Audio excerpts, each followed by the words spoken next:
Here are some transfer portal commitments.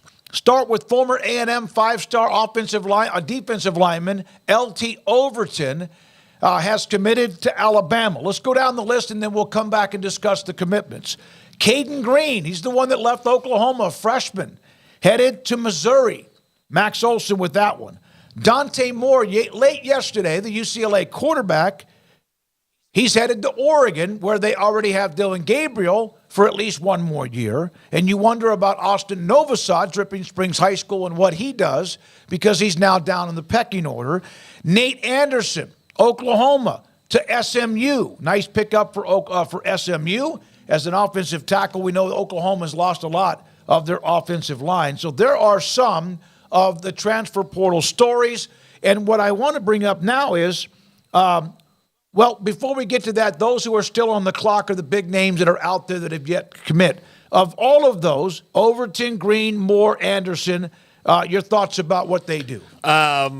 I think L.T. Overton was a five-star prospect in the 2022 class. He's a good player, so he's going to fit in well at Alabama. It is interesting. If you look at what A&M is doing, and look, Alabama's always going to get those guys. So going on a deep dive on what Alabama's doing is, look, they lost some good guys. They're going to get good guys. That's how the Saban world works. But with the coaching change with Mike Elko, if you look at the guys that he's added, because they do have some, 5- and 4-star guys in that team, he started to add some worker bees through the portal to maybe balance out that culture in the locker room at A&M a little bit. So I'm interested to see there. Green to Missouri.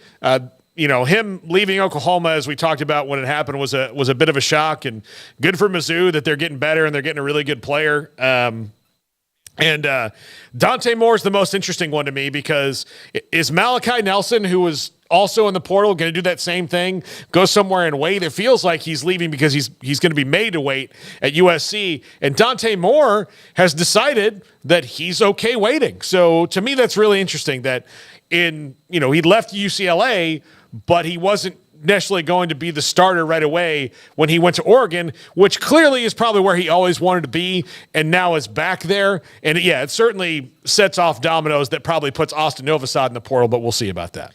Yeah, for all talk about parity, if Oregon lands Walter Nolan, which it's down to them and Ole Miss, and Ole Miss probably has the lean there, that's, Oregon's got the number 4, the number 5, and they're in on the number 1. Miami's got the number 2, and they're in on the number 6. Missouri's all over this place. It'll be interesting. Ole Miss everywhere on the transfers list.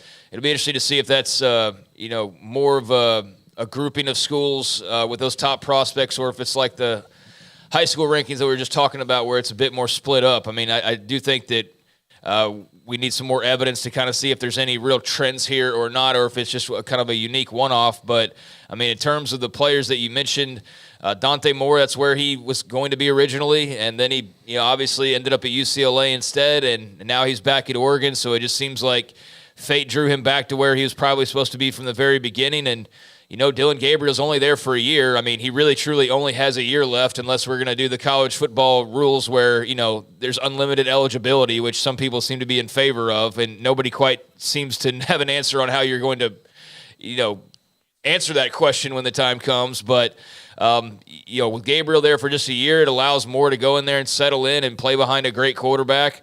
I think it's very interesting that Austin Novosad's just sitting there.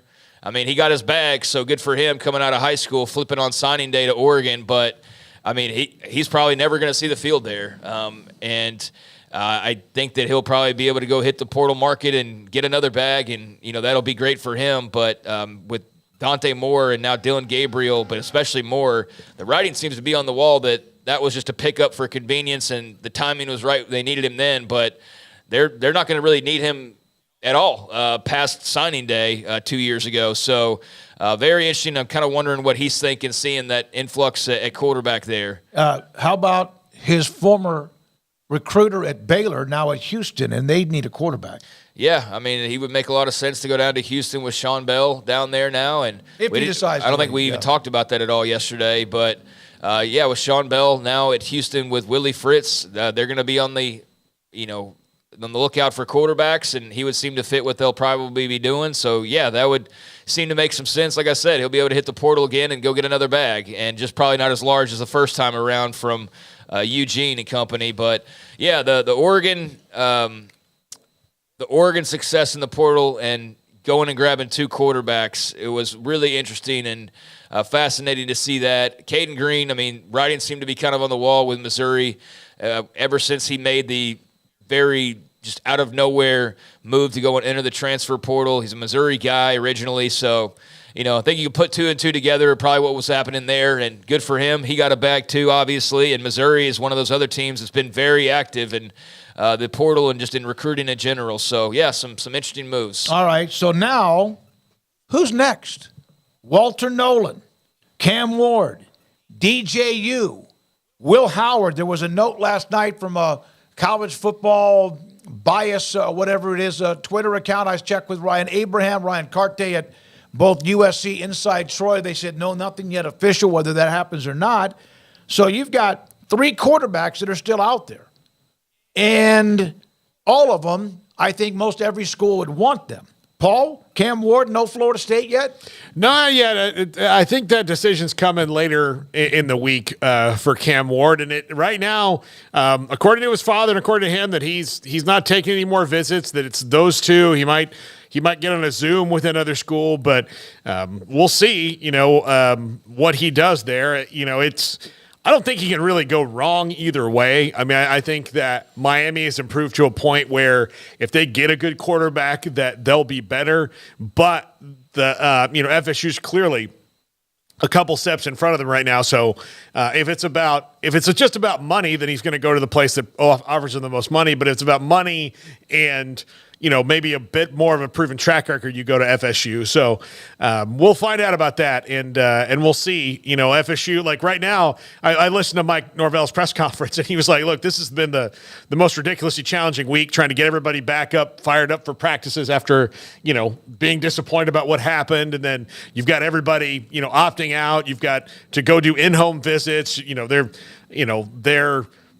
They're trying to sign their own guys that they've had committed for a while. You're trying to flip others. So, yeah, we'll see what happens. Yeah, you got to get a transfer quarterback in. You're trying to get, they're trying to flip the number 1 player in the country, all those things. So it's wild. We'll see what happens with Cam Ward. But I honestly don't think he can go wrong either way. And I don't think Florida State can go wrong. If it's not Cam Ward, it'll probably be DJU, and I think they're fine either way. All right, so there we are with those next men on the